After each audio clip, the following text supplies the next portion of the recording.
callers, but okay, so we got Joe Lawson, the frontman from Screamking here today. Was it you that I was texting with about the Cubs? Yes. Yep. Okay. All right. I got it now. Yeah, that was pretty amazing, huh? Yeah, it's a small world. Yeah, we had a hell of a good season the previous year there. The Cubs broke the curse. Yeah, that was really pretty special, and it was special in Kansas City too. Anything can happen now. Yeah, that's the right. Sky's the limit. Yeah, that is. I bet the city went crazy. Oh, absolutely. Yeah, it was a hell of a party, that's for sure. I always loved Chicago because it was like New York without the attitude, you know. Right. Yep, it's home to us. We love playing in the city and around the city, and we do well there and get a lot of support from people, so it's a lot of fun for us. Cool. Can you tell me, are you classically trained in vocals, or did you just come by it naturally? I'm a trained singer. I took voice lessons from an opera singer here in Chicago. It's a vocal coach. And I also worked with Robert Mason, former Lynch Mob, current Warrant vocalist. So. Wow. And along the way, I've had people kind of help me out and give me advice and helpful suggestions and different things along the way that have kind of shaped me into the singer that I am today. That's cool. So how many octaves do you have? My voice is 5 octaves. Holy shit. You know, you're in a very small group, right? Yeah, it's unique, you know. It has its benefits and its downfalls as well. Sure. You know, I don't certain ranges. I don't have a lot of projection in my voice. You know, that maybe some other people do that have a smaller range, but they have more power, more projection in that range. Right. You know? But I have a higher range, but well, I think projection in the lower registers. Yeah, I think that the higher range gives more drama to the music, because you can take crescendos from the vocalist, right? And just slide right all the way up, you know? One of my favorite things, I'll admit. So the Tyranny of the Sea,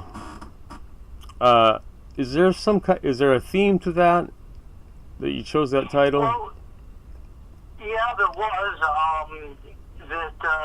The Tyranny of the Sea is a sea voyage gone into a horror situation, and we kind of wrote a few songs about that, and we didn't set out to do that. That's the weird thing. The crazy thing is we didn't set out to write a concept album. Basically, you know, we didn't have that in mind. Mm-hmm. And towards the end of it, it started shaping up that way. It was like, hey, let's run with this. Let's go kind of with this theme here a little bit. And so it was kind of in the 11th hour of the writing process for us, but that's what it ended up entailing. In 2015, we actually wrote the first song for the record that ended up being the last song on the record, End of the World. That was actually the first song we wrote for Tyranny of the Sea, and that kind of has that Viking theme. It's the story of Ragnarok, how the Vikings view the story of the end of the world. So. Right. Yeah, that is a good tune, and it's very innovative and unique. Thank you. In the way it's set up, which is really something I appreciate nowadays very much. We appreciate hearing feedback like that. Yeah, so is this a piece of work of art, or did someone sketch this? Because it's a beautiful cover. An artist out of the Chicago area, Drake Perfecta. Yeah. He's worked with Cradle of Filth, Symphony X, and a bunch of other big name bands. And, jeez. He's just an extraordinarily talented artist and visionary. And we just gave him the basic idea. I said, hey, Drake, I got this idea of a Viking ship and this sea voyage gone wrong, and gave him some real basic ideas. And we wanted to put our mascot in there and recreate Is that your mascot, that Belfagor guy? So, yeah, yep. That's, okay. The guy at the helm of the ship. Yep. Yeah, I've got one of those heads in my. Cover as well. Yep. So okay. We'll sneak him in, and everything we do, he'll be a part of the artwork. Yeah. We'll just keep reinventing him. Yeah, he's pretty cool though. But I have a head like that mounted on my wall that I bought. Right. Yeah. Actually, the horns are curled though. So it's more of a ram head kind of, but okay. So yep. I just say the cover itself is very evocative, as is the music. It's reflective of the music very much. It puts you in that same sort of state of mind. The cover and the tunes are so, they feel dangerous in a way. Was that part of your mission? Sure. You know, dangerous music has always appealed to people. You know. Yeah, it seems that way. You know, like I said, we didn't set out for any one particular concept or theme, really. And you know, I like to kind of just let the music dictate what I write about a lot as well, as far as lyrical content, because you know, I'll hear something and it'll influence me in a certain way, and I get a certain vibe from it, and I think, okay, that would, you know, fit this theme or this idea, kind of, you know, and then I work around it, you know, and then there's sometimes too I'll come up with an idea, you know, a melody, and we'll work around that and build a song out of that as well. So in the writing process, do you write the vocal melodies, or? I usually do, but Raphael has done a pretty considerable amount of writing on Tyranny. He wrote probably almost half the album, lyric-wise.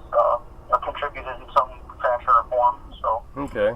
He also contributes lyrical ideas and stuff. So cool. We kind of feed off each other and work off of one another. So works out great. We got a great writing chemistry together. That's nice. You can get opinions that way and stuff. Yeah, absolutely. So are you guys Scandinavian? I am.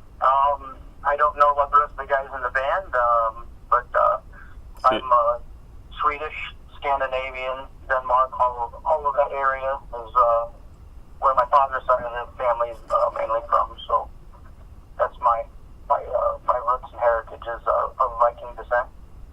So you really can claim song number 2 to be true then, and you're the one saying it, right? Yeah, absolutely. Absolutely. And I think Raphael was supposed to be on here when we got rescheduled, but it's better with one person usually.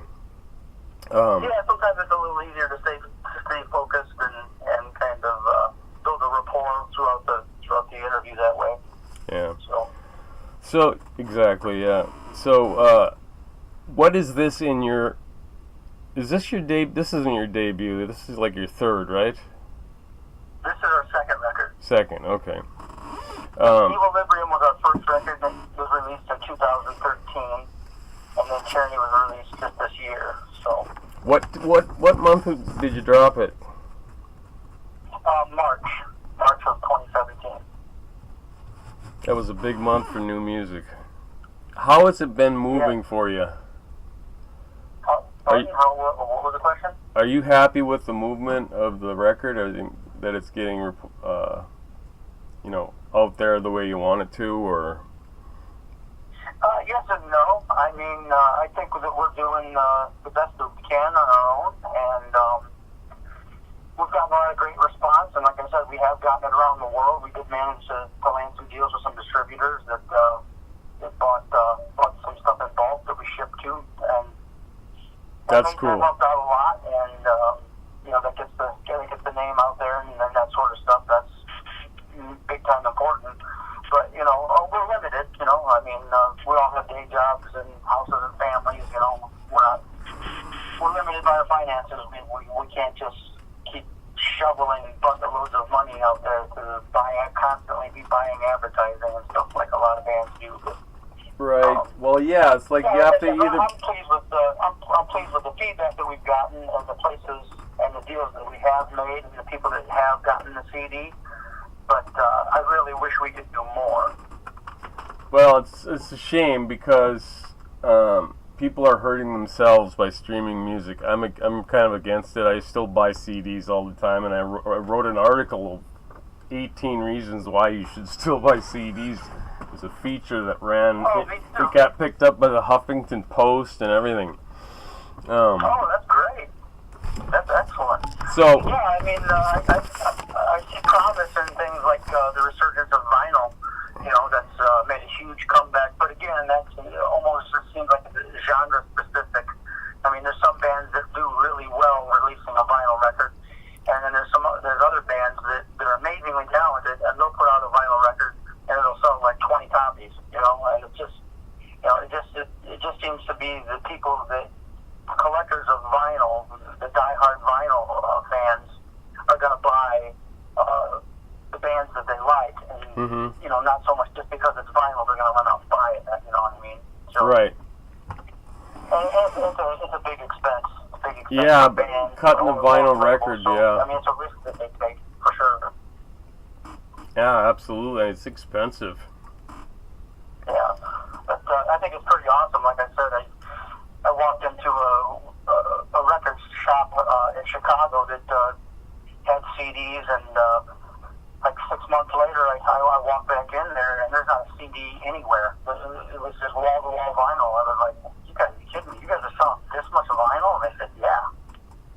I'm like, "Wow, that's pretty amazing." It is amazing, very amazing. People were calling it a quick fad at one point, and it's kind of taken on a life of its own.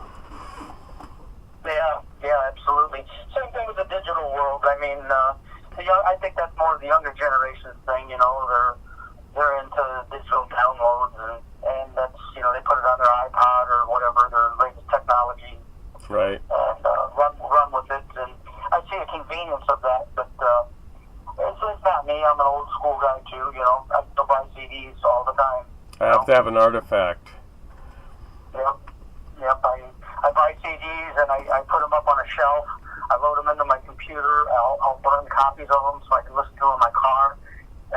But I keep the original as good as I can. You know, because I don't want it tarnished. You know. Sure, that's about the same way I do it. It's like I never touch it again except to look at the picture or read it. Right. Yep. And that's the whole experience that generations of people that I think are missing out on, because, you know, the artwork and the lyrics and the special thanks and all of that stuff used to be something that when we grew up, that's what we looked forward to.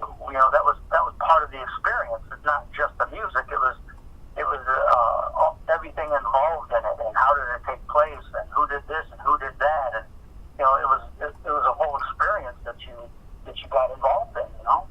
Yeah, totally, almost a ritual. Yeah. And it's hard to describe it, but it was one of the greatest feelings in the world when that tone arm would drop on the beginning of a vinyl record and hit the music, and it was just awesome for me. Right. Well, there's people that listen to music and there's people that feel music, you know. I think that's the difference too. There's people that, what was the second thing? I didn't catch that. So there's people that listen to music and there's people that feel music. Right. Okay. You know? You think those things are mutually exclusive? No, I think that everybody's open to that if they're willing to, but I just don't think that some people are in tune with it, and their lives are too busy, too full of clutter, and they miss out on it, and music is just a background noise to them, you know? Got it. And it's tough because I know I get it. People's lives are really busy and hectic now. It's hard to enjoy music the way that people used to. You know, I think people have less time. You know, for one, you know, and they're just inundated with this information overload of everything all the time, constantly. Yeah. You know. Yeah, it's got to break somewhere. But I am of the variety of the emotional change that happens through the music and the evocative way it works and the drama. And I would rather do that than watch TV, you know. But I get I get a great album. Matter of fact, I took this one and played it for my wife. I said, "Listen to this shit. This is awesome." She doesn't like it. She doesn't like anything I ever showed her in my life. And I'm looking for that one she will like. But she is not that kind of person. Don't you get an adrenaline rush, I say? You know, I'm going to a meeting and I'm going to kick ass at the meeting and I throw in a Metallica CD and, you know, put my sunglasses on or whatever. Don't you get a rush? No, I'm not. And my wife will say, no, I don't really get anything. She likes R&B a lot. She's got the same 50 CDs she had when I met her, but anyway, I get what you're saying there, and I've never heard anyone really call that out. There are a lot of people like that. Absolutely. But the goal of the artist is to change people's emotions, right? Sure. I mean, you want to take people away from their problems. You want to hit a provocative vein, you know, within them. You want to touch them, you know, in a deep and real, honest sense, you know, to a way that they can really relate to, and that it sticks with them. You know, I think throughout my life as a music fan, you know, there's definitely been bands and songs that have done that to me, and throughout the years, it stuck with me. I mean, it wasn't something that, like a fad or a phase or a fashion, that didn't wear off. It still has that same effect that it did 20, 30 years ago when I heard it. You know? Yeah. And that's pretty awesome, I think. Yeah, it's cool. It hasn't faded. Occasionally it has, and I didn't like that. Yeah, it's the same kind of thing that you had back then. Except I'm like, I'll put in, maybe I'll just throw in Van Halen because it's sitting there, and I'm like, where's the keg party tonight? You know? Right. Yeah, I'm 50 years old. There isn't any keg party. Right. You know, I was like, me and the band are usually the oldest people at the show. Right. Yeah, that's about where we're at too. You know, actually today's my birthday as well, and Oh, happy birthday! Well, thanks a lot. And it's just another year older, but the way I look at it is it's also another year of metal that I've gotten to be a part of. So yeah, it's a good thing. Absolutely. You don't look that old, actually, Joe. Well, thanks. It's all that metal that keeps me young. Yeah, there you go. But there are a lot of people that are older than I saw. You remember Raven? Oh yeah, yep. They're still touring, and I saw them play at the Riot Room in Kansas City, and these guys, I don't know anyone that old who could do what they did. I mean, I went and saw Maiden. They're an amazing band live. They're a great live band. Yeah, I'm glad you said that because I just thought it was unbelievable. I mean, right. they played a long time. They never had... When I watched Maiden recently, they're getting up there, you could see they were getting tired, you know? Sure. But Raven never lost a step. They never looked tired. It's just amazing, the whole thing. Yeah, they are very energetic and a very amazing band. We had the privilege of playing a show with them years ago, and it was pretty awesome. It was good, and I walked away with the same experience. I wasn't a huge fan of them just simply because I didn't really know much of their material. You know, I mean, I knew who they were. But when I heard them play, I was like, wow, these guys are amazing. Mm-hmm. Yeah, that's what I thought too. I mean, real good live band. So they love it. Yeah, they recently signed with EMP Records, so I believe they're probably working on a new album as well. Is that Ellison's label? Yeah, Ellison Music Projects. Yep. Oh, okay. I wonder if he's sucking all the money out of the music or letting them have a piece of action. Besides, from what I hear, it's been a positive experience. Friends with the guys in Hellstar, and they seem pretty happy with what they've done for them. So they're signed to EMP as well. So cool. Was there a moment in your life when you knew this is what you were going to do for the rest of your life? Yeah, I think so. I mean, it's hard to pinpoint to an exact time for me, but I knew when I was 13, 14 years old that that's what I wanted to do. And I constantly dove in head first, you know. I worked 2 jobs, even going to school. I worked constantly, and I saved up money to buy the drummer a drum set, guitar player a guitar, and an amp. I bought the band, ordered my first band. That's how I put my first band together. Like I said, I just dug in deep and worked hard and saved every dime of it, and bought all the gear to put a band together. You know, didn't know what I was doing, didn't know what to do with that gear, but that's a great story. But that's how it started out for me, though. Yeah, there's always good stories around that, but like that one's particularly good because, you know, the run-of-the-mill person doesn't do something like that, right? You know, right. They kind of just stay inside the lanes. But musicians do innovative things. They make their world change, but by doing things that other people don't do. It's really cool. Now, buying a band and not knowing what you're going to do with it yet is a typical example of that. Right. Okay, so the record comes across more aggressive than melodious. Was that how you wanted it to be, or? I think we wanted this record to be a little heavier, a little darker. We kind of knew that and kind of had that intention, and the writing reflected it as well. So this coming record will be a little bit of a different experience because the lineup is new, and anytime you do that, obviously that changes the dynamics and changes things a little bit. So we're excited and looking forward to doing that. We have one more show in November, November 17th, the Silver Buckle Saloon in Highland, Indiana.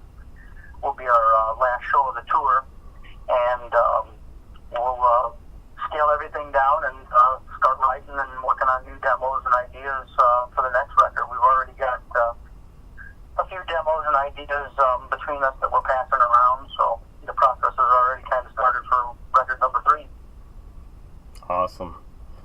Just like the good old days when you could get a record every 18 months instead of 7 years. Right. Well, yeah. Hopefully we'll be able to get something good out. We don't want to just put something out for the sake of putting it out. So we'll be very picky and work hard and take the best of the best and narrow things down. And it's a long and arduous process, but it's well worth it in my opinion. You know, it's a really good feeling to flesh it out and hear it and see it and get to experience it before other people do. And as it's building, you're building this thing the whole time. You know, and the anticipation and the excitement just builds and builds, and you add different layers and different things come into the picture. And it's a unique experience every time you do it. That's for sure. Yeah, that sounds very familiar.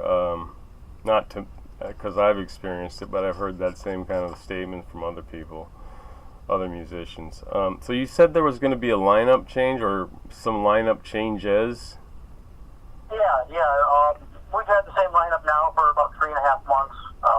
Tom Cox on drums, John Michael Searing on bass, and Bob Hale and Rafael Hernandez on guitar, and myself. So the only 2 original guys are myself and Rafael. So we got a good lineup together, and we've been playing shows supporting the new record. And like I said, now we're looking forward to actually being able to write something new with this new lineup. So.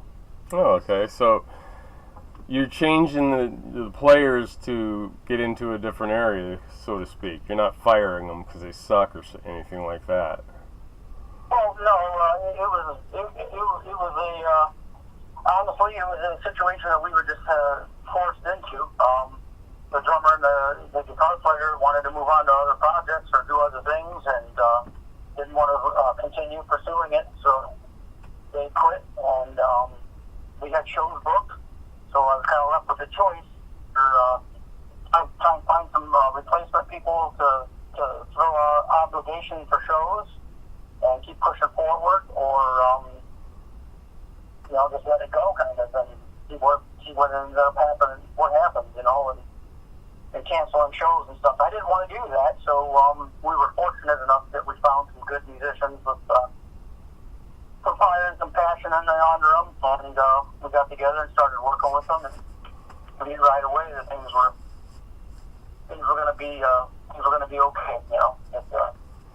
That would be some pressure. Fast, learn the songs, and they were kind of thrown into the frying pan, so to speak, because they didn't have long to learn the songs, and they did a great job. And every time we played, we just get stronger and tighter and better and better. So. Yeah, and the mix is. I know that's not the biggest thing you think about with the musicianship, but the mix is fantastic. Are you happy with it? Oh, well, the Tyranny mix, you mean? Yeah. Yeah, oh yeah. We did that ourselves. Same thing with the Equilibrium record. We track and mix everything ourselves, and then we sent it off for mastering. Here locally, there's a guy, Massive Mastering. I had him do. Sent it off to him, and he did a great job. So. Wow. So you guys are the engineers, the producers, the bookers, the label. You don't have a label, right? No, not per se. What we do is we release it on our own label, and we work with distributors. So distributors in Germany, distributors in Greece, Japan, different places, record stores, digital outlets, and we line all of that stuff up ourselves. And so it's a big undertaking, we don't just sit down and write songs and record an album and say here. And we don't have a bunch of people that do that. We actually do a lot of that ourselves. And basically that stemmed from we didn't feel that we were getting any offers that were worth signing or worth dealing with. And we figured, well, I don't think anybody's getting anything. Resources to do some of that. Yeah. Well, so what's the name of your independent label? Platinum Dungeon Entertainment. Platinum Dungeon? Yep. That's a good name. So we released both records under that name, and then, like I said, we reissued the first record under license to Alone Records for 3 years. So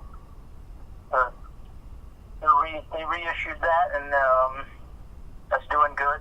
And that guy's a real nice guy, man. He hooked us up with a guy in Mexico that did a fantastic job on making these patches for us. I know that seems like a little trivial deal, but I was really impressed with the high quality of stuff that came from that. So. Wow. Patches are getting to be one of the #1 items for heavy-duty fans. Oh yeah. I mean, especially anybody that's into having battle vests and sewing stuff on their leathers and stuff like that. I mean, that's just part of the metal genre, that's for sure. And they eat it up, So. Yeah. So I would like to say that the independent labels, the small labels, club level, theater level, below maybe Century Media is even a small one. They don't really do much for you financially. Well, I mean, they can, but most labels don't put a lot of money into new bands because it takes so much money and effort to break a new band. Mm-hmm. So it's a big risk. It's a big risk for a label to take. So from a business standpoint, you have all these bands and all these artists that have already made names for themselves, hundreds of them, Right. and they're still out there. They're still writing great music. So if you're a record label and you're going to invest money, who would you invest money in? Right. I mean, it makes sense to me. I understand their thinking, and it works for them, or most of them, you know. So Sure. that's kind of how it's been explained to me. And I guess, like I said, it makes sense. And you know, hopefully, maybe one day we'll make a big enough noise out there that we'll get some attention from a label like that. So, and if not, we'll keep building our army up the way that we have been. Right. So. Well, you know, if you keep evolving in the same direction, I think you're going to have that opportunity, because there's a convergence of several things that are in your favor already, and your music's fantastic. So, Thanks. you know, I feel like you got a good shot at that. If that's something you want. That's just my opinion and doesn't really mean much, but I really did enjoy the record quite a bit, and I like the themes and the art and everything about it,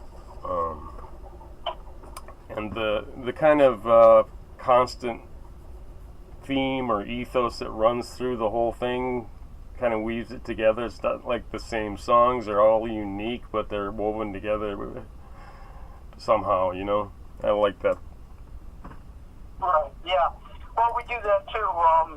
When we put out a record, we save the settings of, you know, what we're working with. If we get a drum tone or a drum sound that we like, we kind of shape things around that. Same thing with the guitars and with the bass, and it's not just mixing it. It's like I said, it's shaping a sound, and that's the kind of attitude that we take when we put a record out. You know, we feel it out by recording and writing demos, you know, and then we see what's working and what we all like, you know, and we find that common thread and we just keep pulling at it.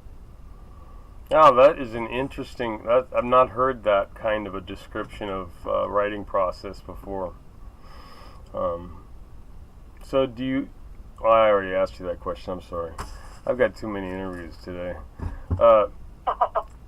and you probably got a few too.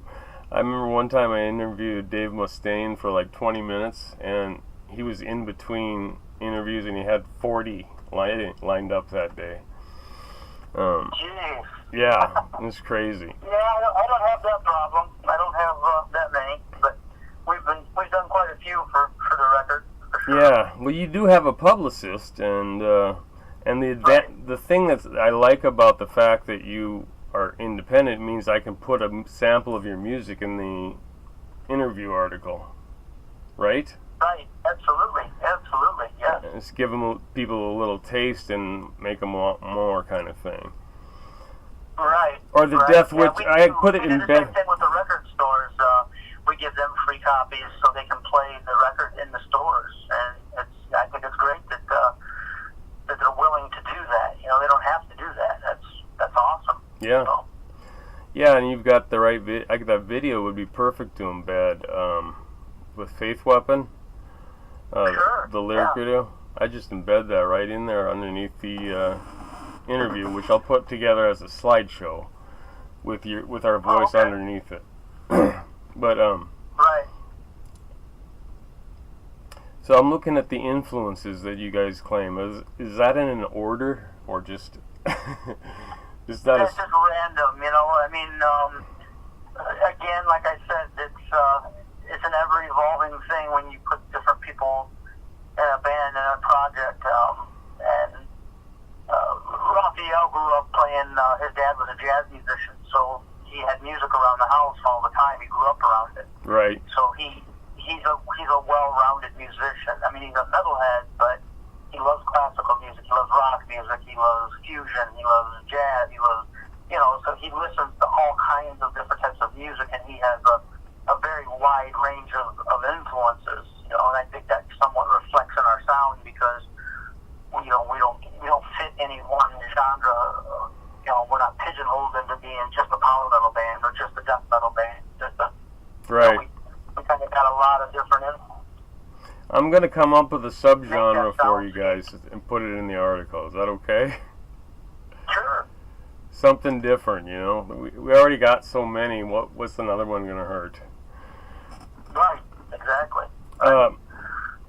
So, did you like the Maiden Book of Souls? I loved it. I'm a huge Maiden fan myself, and I've seen them on the tour with Halford and Queensryche, and man, I think that was the Brave New World tour, and I was blown away. For me, I've always loved Maiden, but that's the first time I actually got to see them live, and I was just blown away. Just couldn't believe it. I mean, they were just amazing. Just what a show! What a band! I mean, they got it all. Yeah. They like a wall of sound. Yep. So what do you think of... They put on a great show. Sorry. Yeah, I saw them in Oklahoma City recently, and they were sold out there. That's hard to imagine for me, because it's such a piece of the Bible Belt down there. But right. And they had Ghost opening for them, so it was really a lot of contrast there. Right. Yeah, that's strange, but yeah, maybe they paid to play or something. What's that? I'm sorry. I said it sounds strange to probably a lot of people, or maybe some of the older crowds of metalheads, but it's not strange when you know the politics behind things. Everything like that revolves around money, and a lot of it. Yeah. Yes. People are trying to break and get exposure for maybe the support or something. Well, yeah, they purchase buy-ons, and some of these larger bands. That's how they're able to still tour. Even is pay to play. Some of these hungry up and comers, basically almost independently fund the entire tour. I'm talking there's bands doing buy-ons for $20,000. That's a lot of money. That's a lot of coin to flip out just to say you're on tour with whoever you want to say you're on tour with. Yeah. But there's people doing it. I guess it really is. It's an expensive hobby when you put it that way. Yeah. But Right. there is when I heard about the pay-to-play phenomenon, I was blown away at how much change had happened. Oh yeah. I mean, it's just not even recognizable from when I came up and started with it, Right. with Black Sabbath and Deep Purple, and then from there sort of went through the 80s, the new wave of British heavy metal, loved Accept, loved Dio. Pretty much the same list you got here. Right.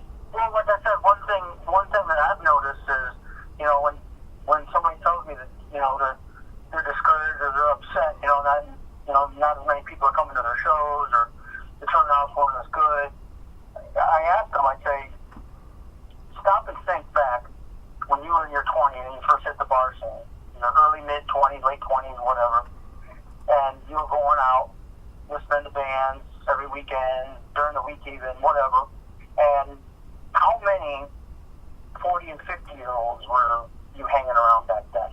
How many 40 and 50-year-olds were packed into them places? Some, sure, but not as many. The majority of the people that go out on the weekends all the time are the younger people.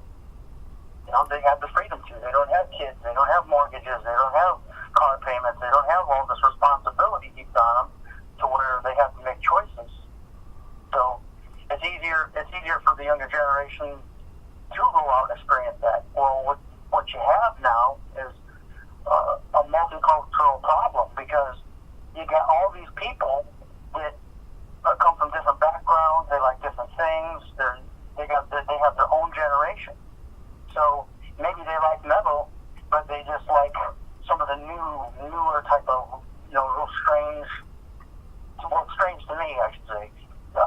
Things that are coming out now, they're hip hop metal or whatever you want to call it, new metal or whatever, and that's their generation. That's what they like.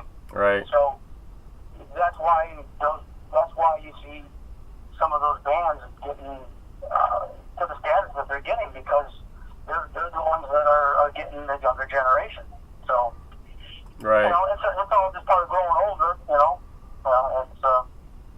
Yeah, I mean, mean, there's some of the bands that have had staying power, bands like Megadeth, bands like Judas Priest, Sabbath, some of the bigger bands like that have spanned multiple generations, and they've been very fortunate in that sense. There's a lot of bands that did not do that. Yeah, there are. There's a lot that died, but there's still young people that like the classic stuff, I guess if you call it that. I don't like to call it classic, but they just liked all the uniqueness and unpredictability of the music and the crescendos and things like that. Some of the drama that's missing from some of this new, especially from like death metal. I mean, atonal singers. That's weird.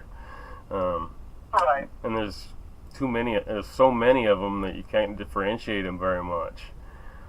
Right. Yeah. But and then now I've heard, just like you said, hip hop is going to be mixing up with metal, and that's it's weird to me. I guess it's I'm not sure if I like it or not. I'm maybe a little old-fashioned. I'm personally not a fan of it, but I know there's a lot of people who are. A lot of people who are going to concerts like that. They're buying the tickets, they're buying the records, they're all about it. Right. But that's definitely not my bag. Yeah. I'm an old school guy, and I probably always will be. There's still things that I do hear that are new that come out that I like. But generally, most of the time, it's coming from the old school bands. They're still putting records out.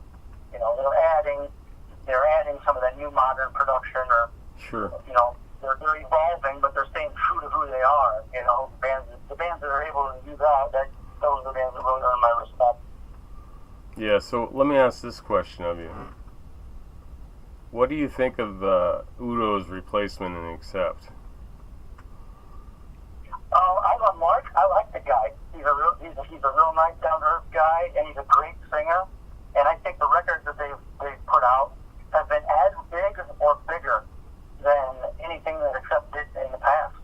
Yes, I think so too. Even though I always thought they were underrated. A lot of underrated. people are kind of sketchy about that. They don't like it, and and I'm not saying anything bad about Udo because I love Udo, but I think they found a fantastic replacement. Yes, they did.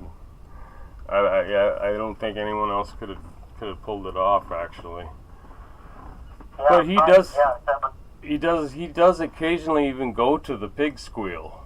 yeah. I've heard him do that in Restless and Alone. Alone. He's got his own voice. I think that's a really tricky and fine line that a new singer would have to kind of walk down. Sure. And if you're going to join a band like Accept, there's just certain things that they expect, that you've got to pull off.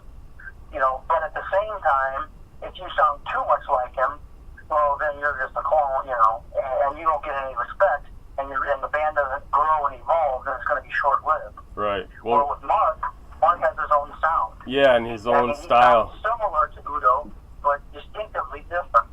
And he has his own sound that has made they've made a new stamp and a new track record with what Accept is. And fans love it. They're doing great. Their album sales are good. They're on tour still. They're writing. They're kicking ass. Yes. I love the stuff that they've been putting out. I think Yeah, he just came out with. Andy Sneak. He's an amazing producer. And they've worked with him ever since their resurgence, and on every record. And the production and everything that he does is really allows the band to shine and put their best foot forward. Absolutely. Have you heard The Rise of Chaos yet? That just dropped about a month ago, I think. Yep, I got it. Yep, absolutely. Love it.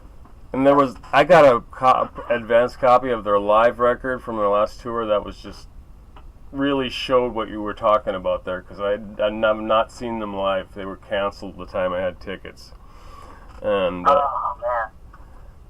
the only live situation I had, and I was talking about this because I had an interview with Wolf Hoffman, and there was a record called Kaizako Ban, and it was a live album, and I had it. It was not recorded very well, and that was the only experience I had. But then I went, got this video, and it was just really powerful. Kind of a point of view filming style, and that kind of thing. So these are your influences. I just want to mention one other one. I think Metal Church is one of the most unusual and different bands I've ever heard in my life. And I instantly loved them. Another example, kind of along the same lines with Accept, and they're in that same boat where they kind of had to reinvent themselves with a singer change, you know, and they were able to do that successfully, at least on some level, with Mike Hoff. And you know, now he's back in the band, and they got a new record out with them. But you know, David Wayne passed away, yeah. And I like some of the stuff that they did with Mike on vocals as well. I'm a huge Ronnie Monroe fan, and he's a good personal friend of mine. And you know, I thought he did a fantastic job of all the old stuff. He hit it out of the park, and I really like the records that he sang on. Probably more so just myself, you know, as a fan. You know. Was that The Weight of the World? Yeah, Weight of the World, and what was some of the other ones? This Present Wasteland, A Light in the Dark, and Generation Nothing. Yeah, that guy was powerful. Yeah, Ronnie's got just a real powerful voice. Yeah. Okay, so these are influences. That's why I mentioned them. I did really like David Wayne the best, though, to be honest with you. Yeah. Those first David records. Wayne era stuff is just the classic. That's how Metal Church really put themselves on the map, and fans identified with them in flocks when they came out with those original first two records. I mean, those are definitely traditional classics, and they always will be. Sure. Okay, so let me ask you another question, kind of out of left field here. So you don't have nowadays. Well, it used to be more women in the audience. That's another thing that's changed. There used to be, and now there's just like one or two at every show, you know. So it's become a male phenomenon, really. At metal, the type of metal that we're talking about, really. You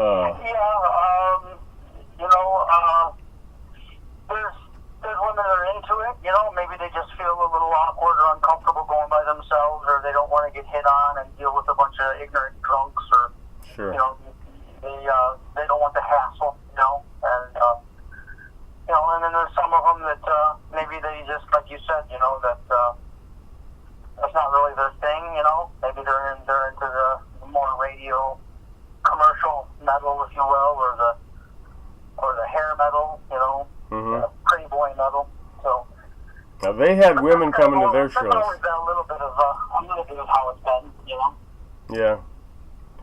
Yeah, that's absolutely a great, true statement. If you ask me, for in my opinion, I mean, the poppy metal from the '80s, they didn't have to do anything to get the females' attention.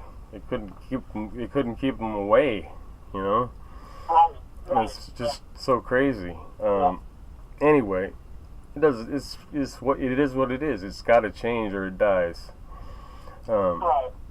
I once did a musicology study with Spotify, and Spotify determined that the most loyal musical fans were metal fans by a wide margin. And I guess that's not very surprising, but it was cool to have like scientific proof of it.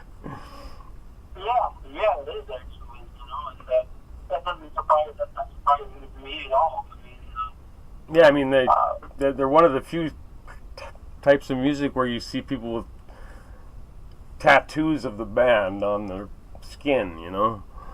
yeah, we've actually had a couple of people that had went and got Screamking tattoos, and I'm like, oh my god, I don't even have one of those. That is so cool, man. I wonder what that... It's very cool. It's very, very flattering, and it's an honor for us that people think that highly of us that they would go get a tattoo of our logo or our name on their body. You know? Yeah, I mean, that is something I wouldn't even know what that would feel like.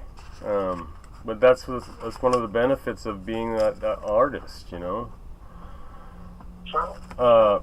Speaking of being an artist, I'm going to go into switch gears and we'll ask some of the Gauntlet regular questions. They're a little unusual sometimes. Social experiments and whatnot. But Okay. tell me, what does it feel like as a front man to be on stage?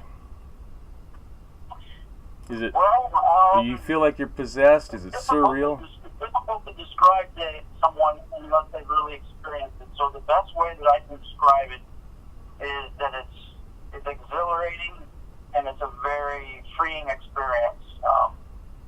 It's an adrenaline rush, and it's just, like I said, it's a feeling of ultimate freedom. You know, so you know Wow. it's something that I hope I can do for many years to come.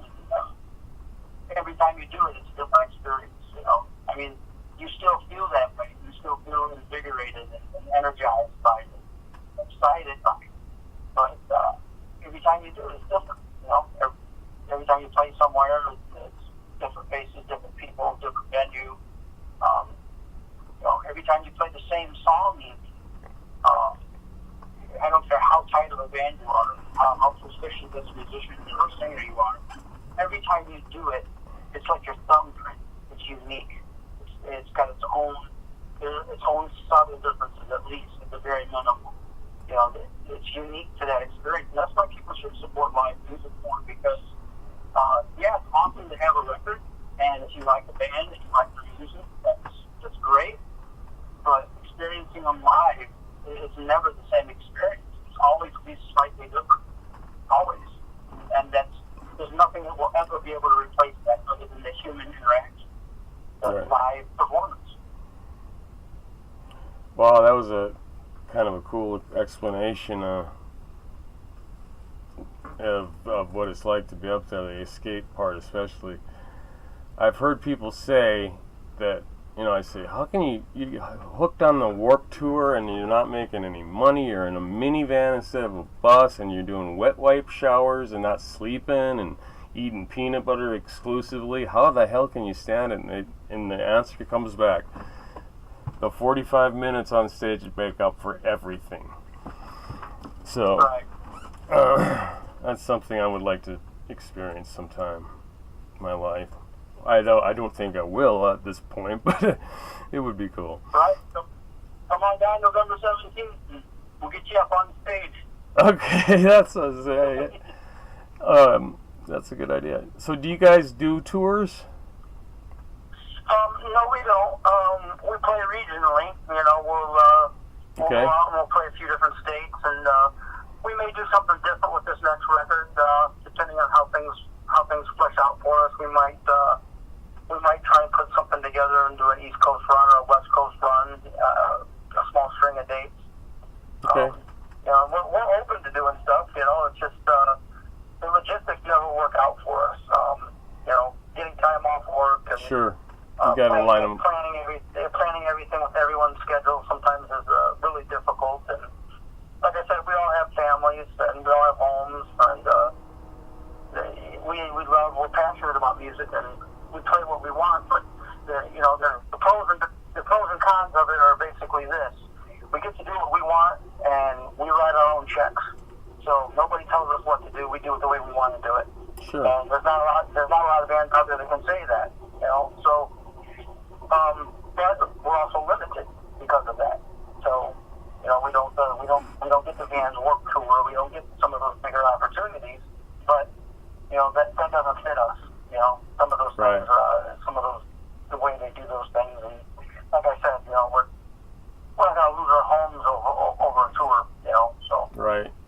able to financially take advantage of those things. And like I said, we do things kind of at our own pace, and that way it's not as stressful for us, and we're able to do quite a bit on our own, and we kind of like it that way. But at the same time, if we could put something together that was feasible for all of us to do, we certainly would. You know. Mm-hmm. One thing we want to do is we want to try and get overseas and play overseas. That's a big goal of all of us would like to do that. And, yeah, it would be a very big goal. Hopefully, maybe with the release of this new record, that will happen. That's an awesome idea, in my opinion. Yep. You can even go up to Sweden. I would love to. Actually, Sweden is the number one country for. It'd be a blast. Yeah, I like Italy, man. That's a trippy place. I went there Yeah, once. I bet. Venice was just mind-blowing to me, but Sweden is the number one producer of heavy metal in the world. I believe it. There's a strong metal scene there. There always has been. Some of my favorite metal musicians come from a Swedish background. You know, Andy LaRoque and Snowy Shaw, King Diamond. Well, I didn't know King Diamond was from Sweden. You know, all kinds of great bands and great musicians are from Sweden or around there. Right. Well, the Nordic states, I guess you could say, they're kind of all in the same race, close to each other. Finland, Norway, Right. Sweden. It's an interesting phenomenon, though. It really is. I mean, you go look at their top 40 and it's all metal, you know? Yep. It's weird. Anyway, okay, so one of the themes, or one of the, it's not necessarily a theme, it's a reoccurring situation, is death in this album, or the specter of death is there. Feels like it's there a lot of the time, or the specter of condemnation or something like that. And so the question I have is, what do you think happens when you die? Well, myself personally, I'm a Christian, and I believe when you die, you either go to heaven or you go to hell. That's my belief, and I know there's a million different spins on that, and different feelings and opposing feelings, and Sure. and stuff. But that's my personal viewpoint, and you know, when I write songs, I don't intentionally preach. I don't intentionally try and shove anything down anybody's throat. I take each individual song like its own entity, and I try and write what the song needs. You know, whatever meaning I'm trying to relay in that song. Just like the song "Halo of Fear," when you mentioned the word condemnation, that's instantly what came to mind. That song was about a person doubting their faith, and a person just struggling with life and thinking, you know, that feeling of hopelessness and desperation and being swallowed by everything in life, and the struggle to identify with your own mortality and through it all. So that was kind of the theme behind it, and that's why the lyrics are the way they are. That's why they're shaped the way they are. Yeah, you know, and there's almost like like I said, there's a lot of darker themes on there. Like Instrument of Death. Instrument of Death is about killers, you know, hired killers for hire. There's killers for hire. There's mercenaries. There's people that walk among us in the world. They live in the shadows, and that's what they do. That's their living, and you know, and it's just I know it's an odd sort of song subject, you know, maybe possibly. And then there's positive messages and throughout Tyranny of the Sea as well. Feeding on the Predators and anti-bully song. You know, just something I wanted to do because I thought, you know, it was kind of unique, and I didn't know too many bands that have kind of approached that subject. You know, there wasn't too many bands that I was aware of that had anti-bully songs. You know, so that's kind of how that song came about. Yeah, that's a great title for that. Actually, now that I think about it, I didn't catch it the first time, or the fifth time, or the sixth time, but I did catch the halo of fear. It really comes across like you inserted despair into it some paranormal way or something. Because I've experienced that for real, the oppressive, everything's over the coming down kind of feeling, and I can relate to it. So, Sure. Well, I appreciate your authenticity when you talk about what you're being a Christian and whatnot. I really didn't think you were going to say that, actually, but Right. A lot of people don't, because, like I said, that's just those are my personal beliefs, and it's okay. They don't have to be other people's, and I'm not the kind of person that I want to force my views on anyone else. And you're not wrong because you think different, and I'm not wrong because I think different. That's the beauty. That's what makes our country, and that's what makes our world go around. Is that diversity. And there should be different views. There should be questions. There should be different ideologies. And I'm not saying one's wrong or right over the other, but and that's what Faith Weapon was about. Was that cultural division of different religions going to a radical point.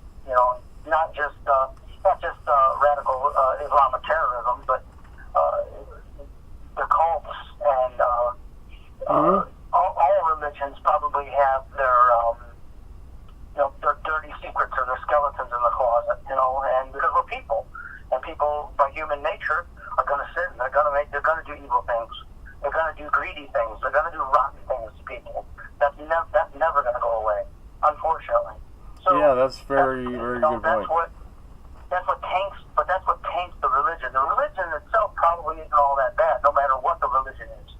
It's the people that make it good or bad. Mm-hmm. And that's kind of the message that I wanted to send with Faith Weapon. Wow, that's some heavy stuff too. Really heavy. People use religion as a weapon. Absolutely. As a means of war, and a means or a way to control people. Fire and brimstone, and to instill fear into people, and to get them to obey and to follow their orders, and go in line with their agenda, if you will. And that's unfortunate, but again, that's people doing that. That's not the religion itself.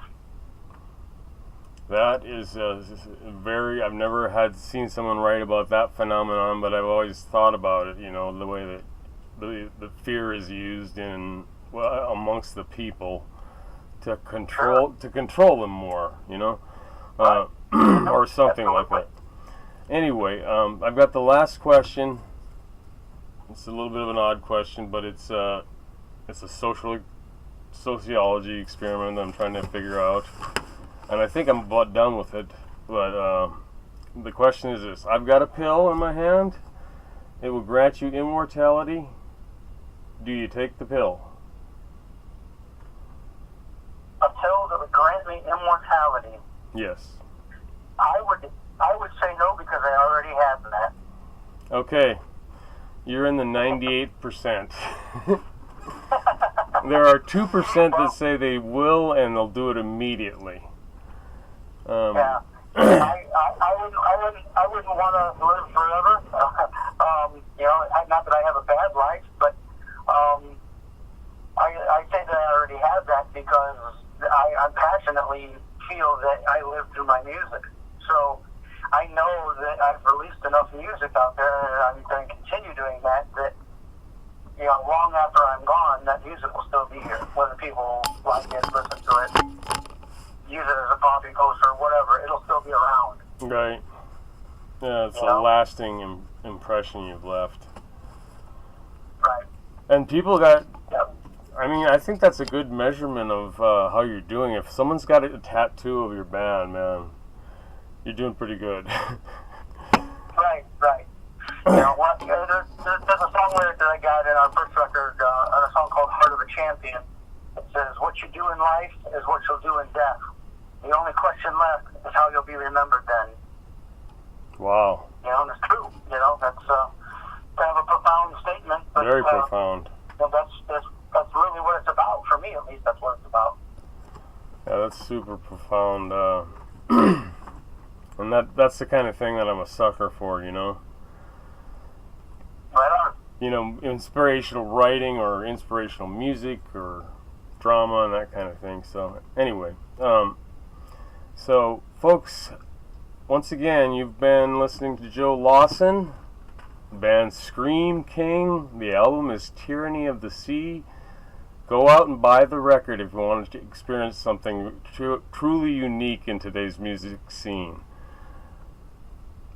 Joe, I appreciate you being congenial and authentic and talking about some unusual topics with the Gauntlet. And we hope to have you back when you get your next record out. Absolutely. All my pleasure. Thanks, Kenny. You bet. Take care. You too. Have a good weekend.